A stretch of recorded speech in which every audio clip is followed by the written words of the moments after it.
The pyramids. Giant mountains of stone from 4,500 years ago. Let's get one thing straight. No alien landed a spaceship and asked, "Sup, where do you want us to drop these rocks?" These massive structures were built by humans, sweating, grumbling, laughing, tripping, and dusting themselves off. Here's the reality.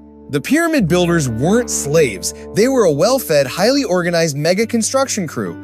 They had their own mini-cities, complete with bakeries, breweries, and dormitories. It was less like a labor camp and more like a Google campus for ancient stonemasons, just with more sand and less Wi-Fi. Artisans, masters, and seasonal workers operated like a giant, chaotic, yet perfectly tuned orchestra. History's ultimate fleet manager. This guy kept a logbook so detailed that if you showed it to a modern corporate accounting department today, they'd all drop to their knees and beg, "Teach us your ways, master!" What's in the diary? Everything. Literally everything. The records are so precise. While modern companies still have screaming matches over who messed up the spreadsheet, Mirror was logging minute-by-minute logistics 4,500 years ago. He even throws in some passive-aggressive shade. The weather is hot, the crew is tired, but we kept working.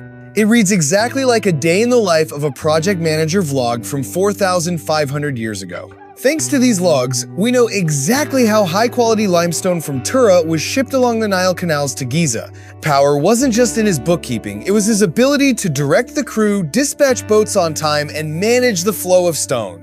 He operated at a level that would make FedEx jealous. In short, the pyramid stones didn't walk there by themselves. Behind them was a serious, incredibly organized manager, Mirror. Today, while some Fortune 500 companies still can't agree on file naming conventions, Final Report v3, really final, PDF, Mirror's papyrus stands as the grandfather of corporate organization.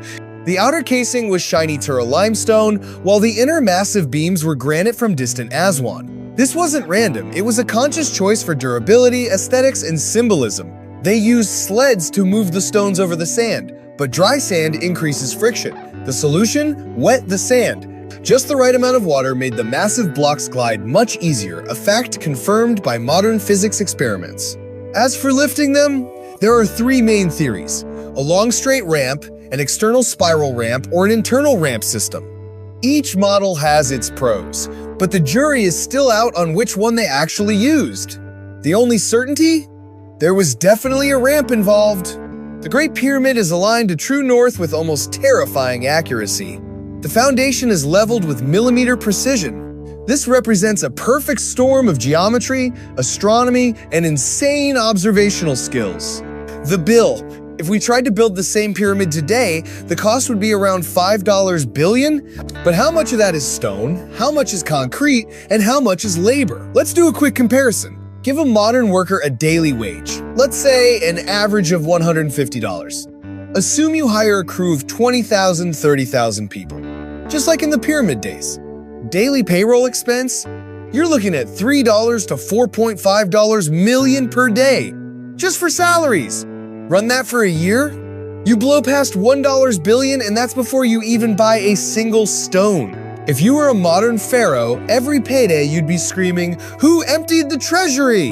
In ancient Egypt, things were different. There was no currency circulation, no direct salary system. The workers were paid in food, drink, housing, and honor. The project's real power was collective labor and social organization. If we adapted it to today, the project would collapse not from the cost of stone, but from the HR payroll spreadsheets before the foundation was even laid.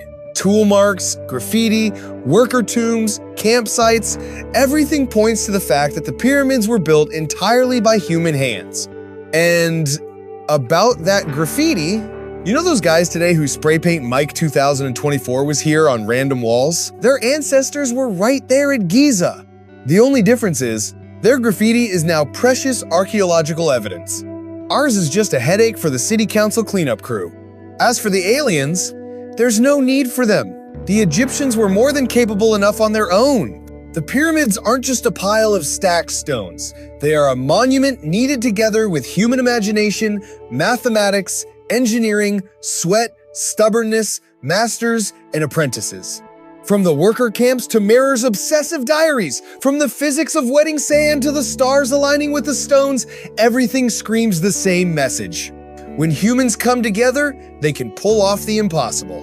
And the funny part is, these colossal structures were formed by hundreds of thousands of tiny details piling up, one worker pouring water at the right second, another chiseling the right stone, a foreman obsessing over a single millimeter. The desert wind has eroded everything else, civilizations have risen and fallen, but the pyramids are still there. They are basically a giant sign that says humanity was here and we did exactly what we set our minds to. The lesson for today is clear. Sometimes for a society to create something great, it doesn't need magic, sci-fi, technology, or little green men. It just needs the courage to move together. And so, 4,500 years later, we can still say the same thing. Humans are capable of pretty cool things.